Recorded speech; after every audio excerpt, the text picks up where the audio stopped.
Nós temos mais uma pergunta de telespectador. Eu queria saber se o sistema educacional que o governo proporciona para a população dá embasamento suficiente para ela poder ter uma participação política com uma formação suficiente para isso. Olha, eu acho que nós demos um passo muito grande com relação à questão da educação, o que não quer dizer que ela seja, que nós tenhamos resolvido o problema. Você acha que, complementando a pergunta, há uma despolitização hoje? Durante essa eleição houve aí alguns momentos em que se tratou dessa questão.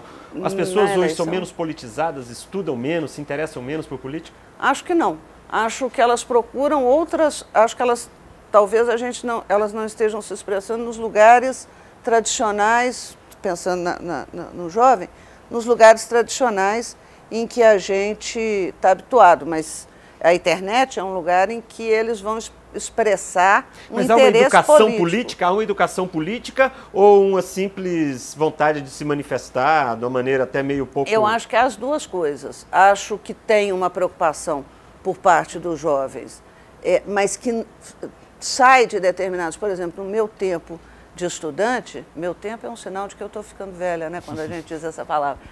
Você tinha um movimento estudantil forte, uma União Nacional dos Estudantes profundamente enraizada nas universidades, e isso não ocorre hoje, né? Então, os estudantes na universidade hoje, os caminhos pelos quais eles estão se manifestando são diferentes dos meus, mas eles atenderam a todos os chamados com relação à questão política. E se eles têm dificuldade de construir ainda um pensamento político mais elaborado, talvez nós também tivéssemos quando tínhamos a idade deles. Então, nesse sentido, eu acho que o caminho dos meninos agora, talvez seja outro, mas eu vou fazer uma pergunta não despolitizou. Aqui. Havia, durante, por exemplo, o regime militar, de parte da oposição, quer dizer, a ideia de que era preciso tirar os militares do poder, o que não era possível pelo voto apenas, porque tinha que haver mobilização de massa, e eles resistiam e etc.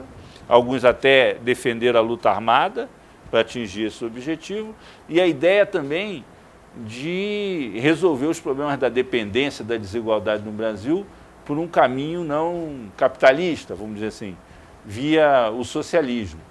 Com o colapso do leste europeu, do fim da União Soviética e essa via chinesa, capitalista chinesa aí que nós estamos assistindo, de certa maneira, essa coisa se perdeu num dos escaninhos da história, né?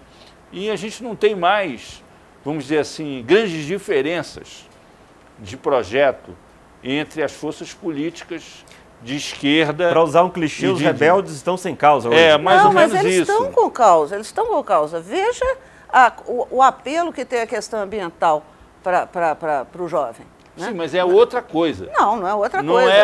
Não é uma mudança...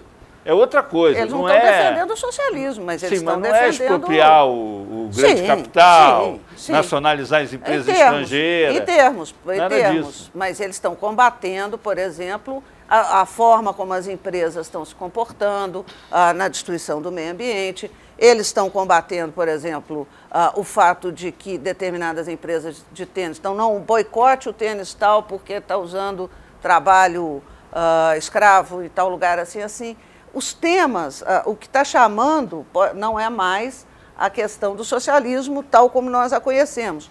Mas se você... E isso eu acho que ajuda a pensar... Sim, a ideia de uma nova economia, ela é uma ideia força entre os jovens. Sim, já. E se você pensar a quantidade de jovens que se sentiram atraídos pelo apelo da Marina, não foi pelo PV, mas foi exatamente porque ela conseguiu trazer alguns temas que são caros ao universo dessa fatia da população. Né? Então, acho que eles se mobilizam, sim, de outras formas, com outros recursos e com uma pauta um pouco diferente da nossa. Aquela ideia de que o jovem não tem rabo preso com ninguém, nem com os pais dele, querem mudar o mundo, continua valendo.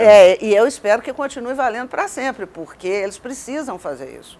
Né? É fundamental para a saúde da nossa comunidade, da nossa república, que os jovens, mesmo que às vezes falando que a gente gostaria que eles tivessem um raciocínio mais elaborado, não importa. Se você tivesse que dar um conselho para um jovem brasileiro, um jovem eleitor, com relação à maneira de encarar a história e a democracia no Brasil, o que você falaria para ele? A maneira de encarar a história e a democracia no Brasil. Eu acho que ele deveria conservar, né, o olhar nos princípios da República e nos princípios da democracia e alimentar esses princípios, cultivar esses princípios com uma dose muito grande de esperança, que é essa certeza incerta de que virá um bem, né, o bem virá, e de utopia, porque sem utopia não há política. Então eu acho que ele deveria conservar os princípios e regá-los com a utopia e com a esperança. Bom, nós vamos ter que ficar por aqui. Agradecemos a participação do Mano Silva, da revista Época, do Tarcísio Holanda, da TV Câmara e da professora Heloísa Starling, da Universidade Federal de Minas Gerais, que nos deu a honra de participar do nosso programa. Até a próxima quarta-feira.